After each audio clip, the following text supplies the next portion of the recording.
Hi there. This is the final class demo work through of a cubic type building in my kind of geometry primer. Postmodernism, this was a style of architecture that embraced individualism and experimentation, and it reeled against classicism and strove for dynamism and fun. And if there's any building that embodies all of that, then I would say it's something like this. These are the cube houses in Helmond and Rotterdam in Holland by the Dutch architect Piet Blom. For me, they are delightful, they're interesting, they're simple, but also kind of complex at the same time. Back in, I think it was 1977, Blom was able to get a kind of test scheme off the ground, and that was just for 3 houses. So once people saw these, it was like, oh wow, these are fantastic, these are crazy. So soon after that followed a larger scheme. So I'm just using slides here from Wikipedia because they're quite clear and comprehensive. Okay, so this was the idea for the initial idea for the larger scheme, but it was a bit too optimistic. So what ended up happening was a scheme where there was a central theatre building that was surrounded by cube houses. Now, unfortunately, let me just skip forward a little bit here. You can just see the theatre poking up in the background of this kind of photograph from the day. This is October 77. Okay, but this is what happened in 2011. Unfortunately, a fire took hold and the theatre was destroyed, and it also damaged quite a few of the cube houses at the same time. So you can see the frame of the theatre roof, and some pretty devastating damage to the houses. But the houses were restored later, and following the success of this scheme, Blom was able to get a kind of a third chance to do his cube houses, but this time it was in Rotterdam, and chose a different colour scheme, but basically the same principle. So it's kind of creating a community of these kind of elevated houses, and all this is above a motorway. This is kind of straddling a motorway, so the kind of columns go down and create a floor, a kind of a mezzanine.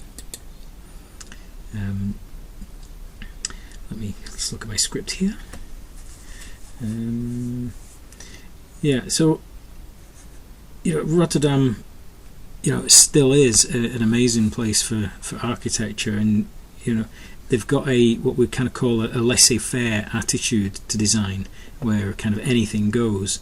And like a number of European cities, this is a kind of a response to the damage that was inflicted during the Second World War. Here, the Germans did the damage, but a lot of cities, especially in Germany, the RAF and the American Air Force did the same. So they've had this kind of opportunity to kind of come back with new architecture and do all sorts of experimentation. So let's just have a look at a few more slides of the Rotterdam housing, and this is a fantastic view, and you can see here the kind of elevated portion, and the roadway actually kind of runs through underneath the whole development. A lot of the buildings round about, there's a lot of kind of postmodern stuff here, all these kind of colourful curved top stuff. It's really Pomo down to a T. Okay, I think that's expended most of the slides. Yep. So we'll have a look at the kind of CAD side of things now. Okay, so let's have a look, see how we get these buildings, this cube form, onto its end point. So you can see here that this one is kind of balancing on the bottom vertex, and you can see that here as the point kind of comes down, and then there's the podium, the pedestal I should say, that kind of supports each one and supports the steel frame that's inside. So let's just take this from scratch so it's a bit, so you can understand how the rotation has happened. So we'll start off with a box. Okay, I'll just draw it nearby so you can see what happens. Okay, and we're going to go at 7400, 7400. Okay, and the height 7400.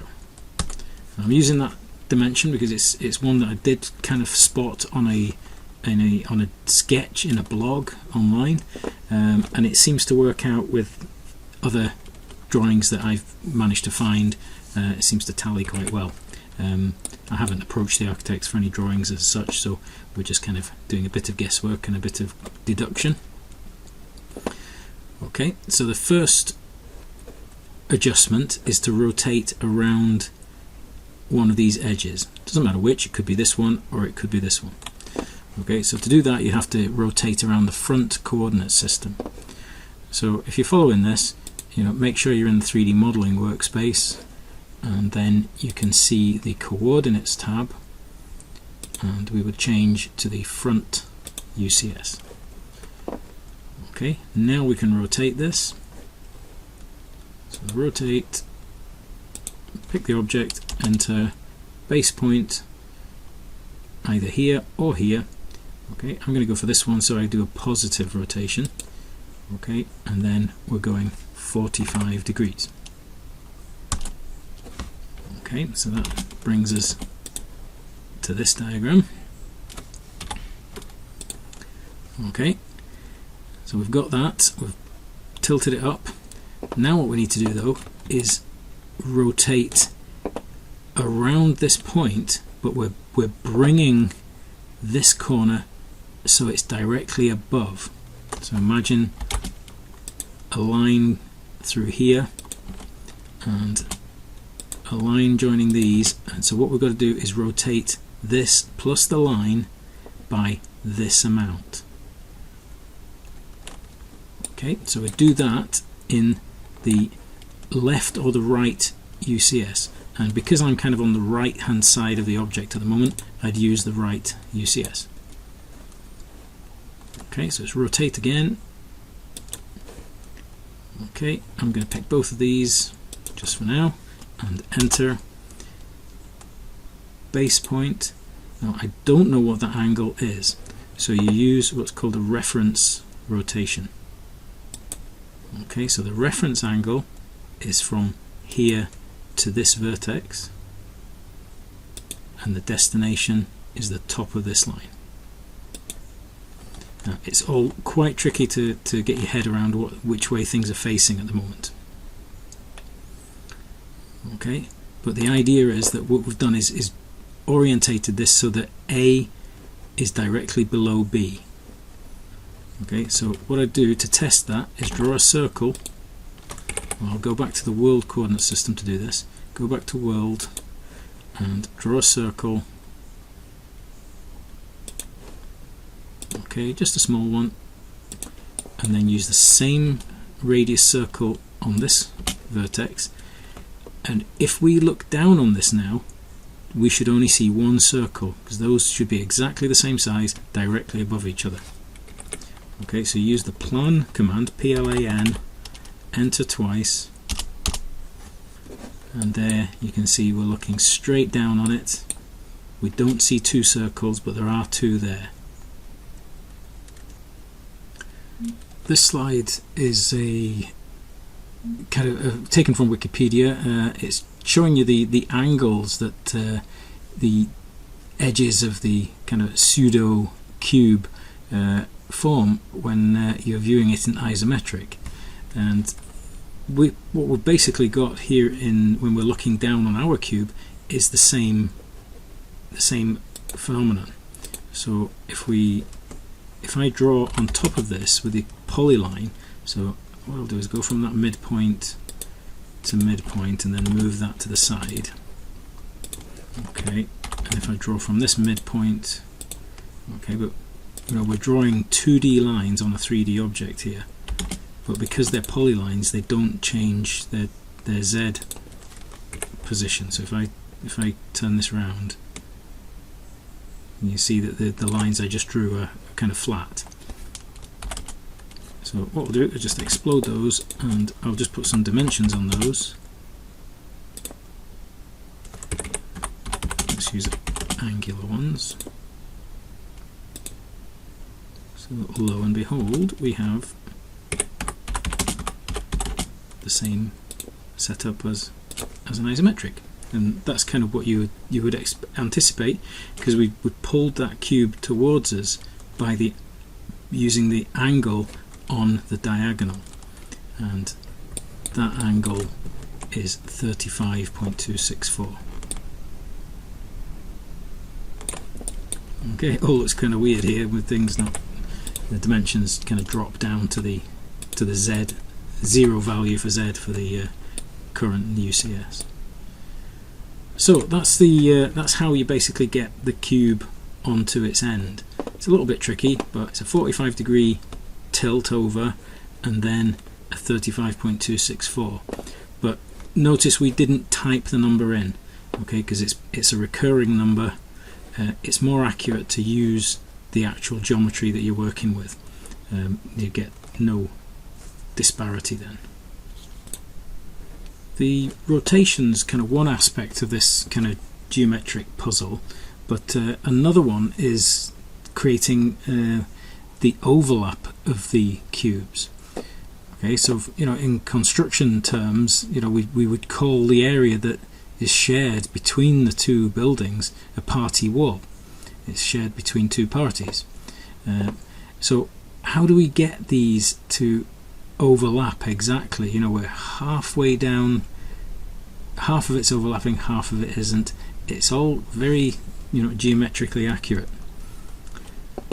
Okay, so what we'll do is we'll use another drawing, these drawings I'll post them into the comments. I'll post links into the comments so you can use them, and also these images that I found online as well.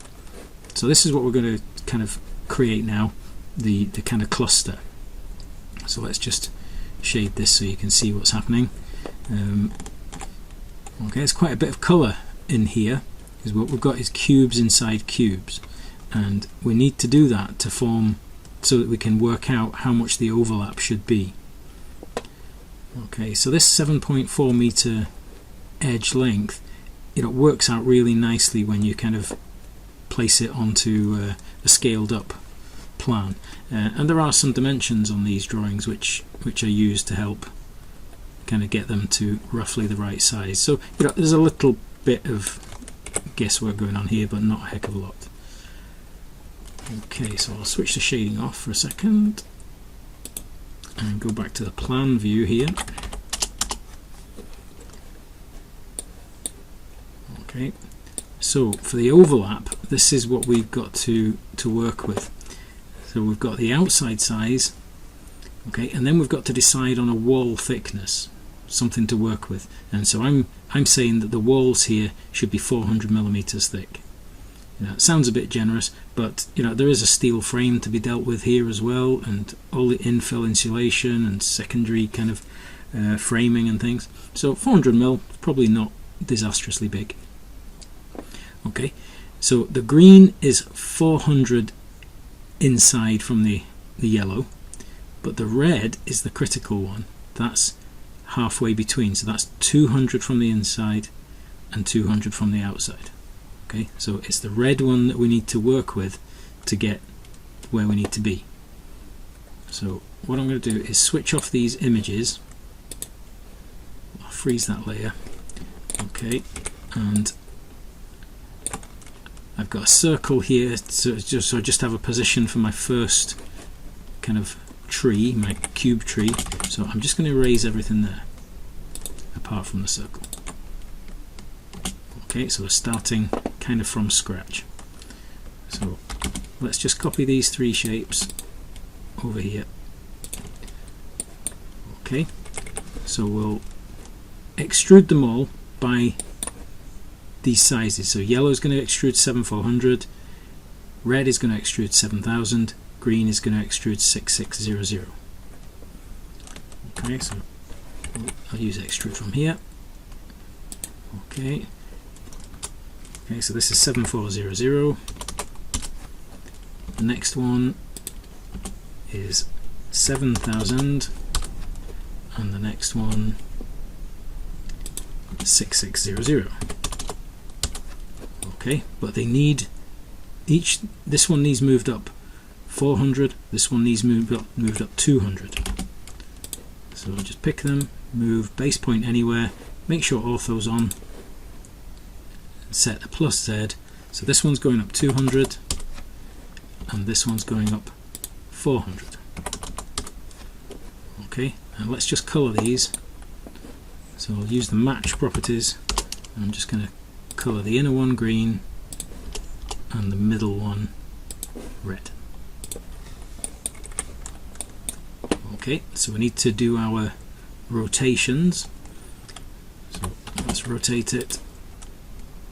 We need to be on the front UCS. So we'll rotate it around this point by 45. Okay, then we need the diagonal inside. So let's just draw a line diagonally through the cube. Okay, change to the right UCS and rotate everything. Okay, using this as the base point, but then a reference rotation from endpoint to endpoint. Set your direction due north vertically and pick. So we should be balancing on the end of the one vertex now. So we'll keep that line, we could use that in a few seconds. So what we'll do is we'll just move that down to the bottom. Okay, I'm going to go back to the front UCS and I'm just going to put a circle on here, the radius of 4000.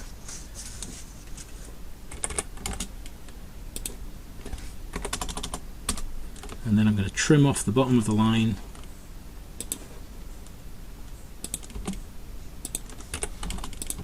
And then we're going to move this from the end point to the center of that circle.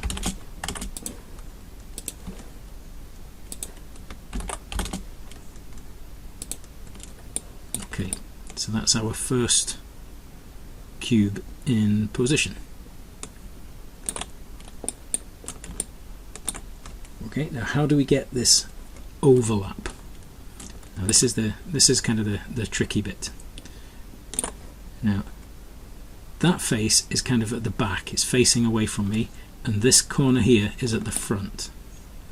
Okay, if I just rotate it around a little bit, you can see what's happening. Okay, I'm just going to go back to the world UCS. So what I'm going to do is draw a line from corner to corner on the red cube. Okay, because this helps us do the overlap. So corner to corner on the red cube. Okay, and now we draw a line from corner of red to the middle of that line. Okay, a line from vertex on the red to the middle there. Now that line should be horizontal, all things being equal. So let's just list it just to make sure there's no change in the Z on that line. So we list, enter, delta Z 0. So there's no, it's not dropping. Okay, now that line is the setting out size. That's the if we want to have another cube next to it and have the party wall situation, that's the critical size. So we're using the geometry to create that size, we're not using any mathematics. So we can copy this out just to have a spare of that for next time. Okay, and then if we copy this using that as the distance. Okay, so to copy, let's take everything, we may as well, from endpoint to endpoint. Okay, all looks a bit complicated, but you can see we've got an overlap, and that's what we were needing. Okay, let's shade this, and we'll be able to see the overlap then. Brilliant. Okay, if you want to see that in a more visual term, what you could do is the intersection of those two shapes. So intersection, this one and this one, enter, and there we can see our overlap situation. And the red is the middle of our wall, and the green is the actual space inside the cube. So let's just bring them all back.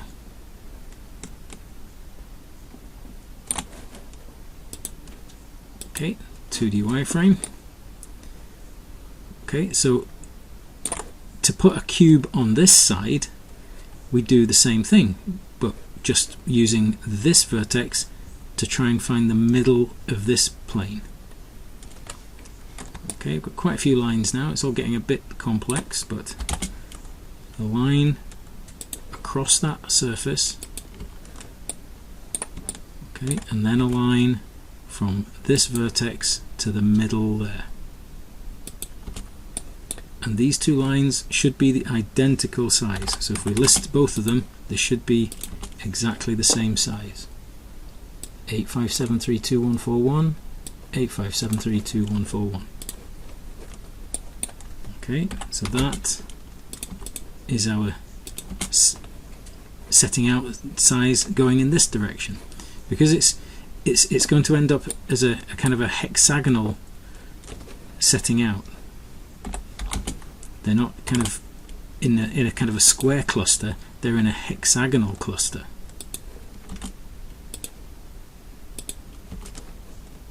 Okay, let's have a look at this from the top down, and you'll see a kind of a hexagonal kind of appearance coming in. So you see this is kind of two sides of the hexagon, then we go over here, down here, down here, and it works, you know, going this way as well. If we wanted a kind of a four cluster, we want one in the middle there, you know, it's the same distance. It's really clever. I really kind of enjoyed this little kind of puzzle. Okay, let's create the pedestal. Okay, so I'm using a layer called brick for that, and what we need is a six-sided polygon. So it's pol, number of sides is 6, that's okay. I want to specify an edge length. So I think my edge length is 2075. Let me just check my notes. Yep. So we're using an edge length, first end point of edge, anywhere you want, and then 2075. Okay, now to get this to work and hit the cubes where we need it to, we need to rotate this by 30 degrees. So rotate, enter, pick any point, and we'll go 30. Okay, now let's find the middle of this, and then we can put it to the bottom of that line. So we just need a line across the middle so that we can move it now from midpoint to the end point there. Okay, we'll give this a little bit of thickness, so we'll offset it by 250. Okay, so you can see now it's kind of, if we kind of clash these together, we're going to end up with our pedestal, and we get a very nice kind of meeting of edges to the hexagonal shape. So we'll extrude now, extrude both of them at the same time, and I would do an extrusion there of about 7,000. That should be enough. We subtract the inner one from the outer one, so you pick the outer one first, enter, pick the inner one, enter. So we've got a cylinder now, hexagonal cylinder. Okay, if we subtract this from the yellow cube, we'll lose the yellow cube. Okay, so you need to copy your object first. So copy, pick the cube, enter, pick any point that's easy to get at. So I'm going to go for the end of this and come back to the same place. So we're basically duplicating it on the spot. Notice that one's a bit yellower than the rest now, it's a bit brighter. Okay, we can subtract now. So we subtract from this, enter, take away this. Let's shade it, see what we've got. Beautiful.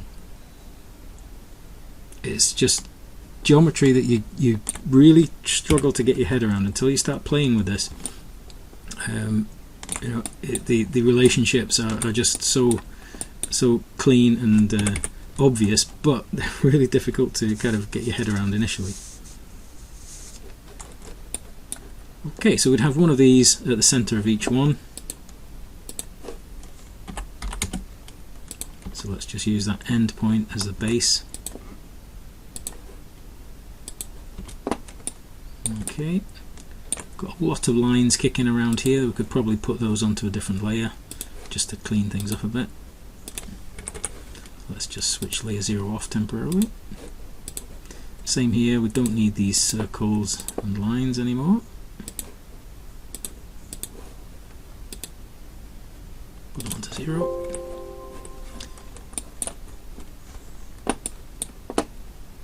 Okay. You know, if you wanted to, you could mirror this using, you know, find a line between these two and use that as the mirror, and we'd have another cube in the right place. Everything kind of fits really well. So if we wanted to put some floors in this, that's a little bit tricky. Okay, now I've got a layer called floors which we'll use. Okay, and I found a diagram online that's pretty useful. It kind of shows you the floor positions. So the kind of principal floor, the biggest floor, looks like it goes from halfway along an edge. So the height is kind of halfway along that edge. And what I'll do is I'll say that the top of the floor is the kind of setting out position. So we'll use the tops of floors. So we've got a floor height here, and then, you know, a usual floor to floor is about 2.7 meters, so that would give us this floor, and then you usually have the same going down the way as well, so at 2.7 meters down from that. Okay, so let's have a look at how we can get the floor on. So what I would do here is draw this in the front coordinate system and use the plan command so I could look straight on. Okay, so we've got two cubes here. They're a bit brighter, you notice, and one on this side. So I think we'll start our floor on this midpoint. Okay, so we just need a polyline so it doesn't kind of deviate in any direction. So we'll use a polyline. That's a spline, don't use that. Use a polyline from midpoint here, and let's just drag it out, and I'm just going to push it back a bit, orthos on. Okay, so that's our biggest floor. Then we'll do offset 2700 up the way and down the way. Right, let's have a look in 3D where those are sitting now. Okay. Right, so we're going, what we'll do is we've drawn from this point, this is where we started, but we'll put the floors in this one. Okay, so what I'm going to do is just create a rectangle now, but in the world coordinate system. Okay, so it's a rectangle, and I'm just going to make it really big, nice big rectangle. Okay, and copy that onto the other floors, and we'll extrude these downwards by, let's say, 250 for a floor thickness. So extrude 1, 2, 3, enter, and we'll go minus 250. Okay.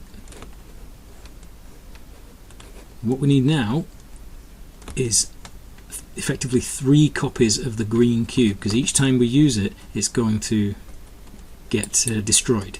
So we'll do this one at a time. So copy the green cube. Okay, just find a point, pretend to go away, come back. Okay, now do intersection of green cube and floor. Enter. That gives us the first floor. Okay, copy the green cube,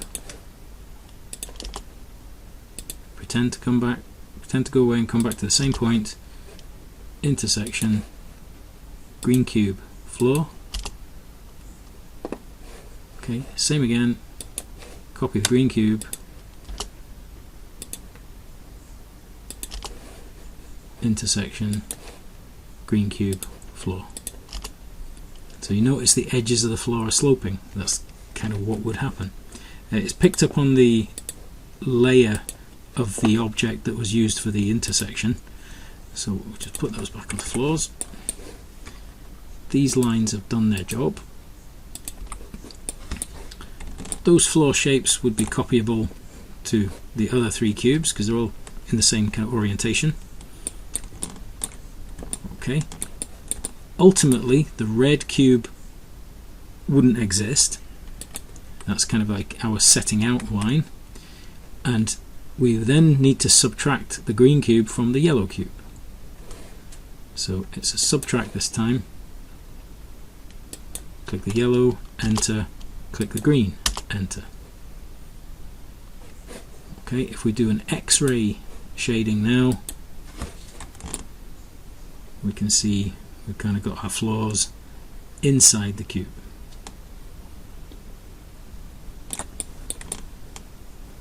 Okay, I'm not going to add any more detail to that.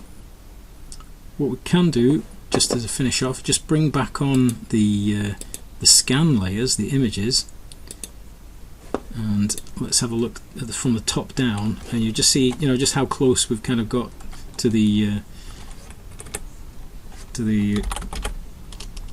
this all kind of corresponding.